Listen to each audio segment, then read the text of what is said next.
खुशखबरी का बा बोला ना। हमार शादी सेट हो गई।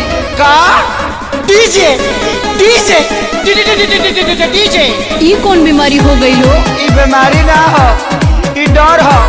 लागत है कि तारा सदिया में हमारे डीजे बजावे के पड़ी। डीजे ऐसे मुंह से मत बोला जाए। तो कहाँ से बोली?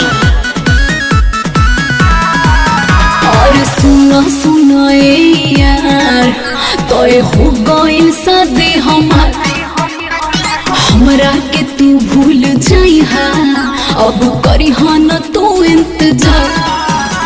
सुना सुना यार तो हो गई शादी हमार, अरे हमरा के तू भूल जाइहा, अब करी न तू इंतजार।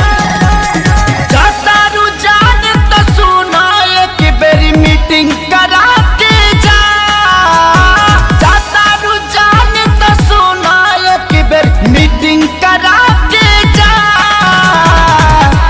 जाए से पगीले ससुरवा अपना सखी से सेटिंग करा के जा जा जा जा। जाए से पगीले ससुरवा अपना सखी से सेटिंग करा के जा जा जा जा।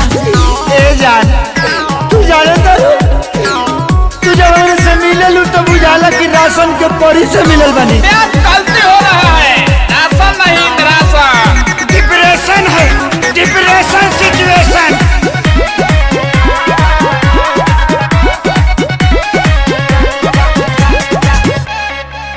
रुक जाके करब कौन फारम, वो खाली बिया का हमरा खानी प्यार कहरे वाली की जाली बिया का का का का।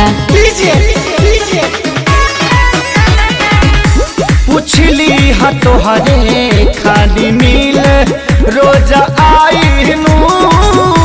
गोदी में बैठ के लभक चाटा नीचा चाहनू। सोझा सोची लिया के एक बारी डेटिंग करा के जा। सोझा सोची लिया के एक बार डेटिंग करा के जा। जाए से पगीले ससुरवा अपना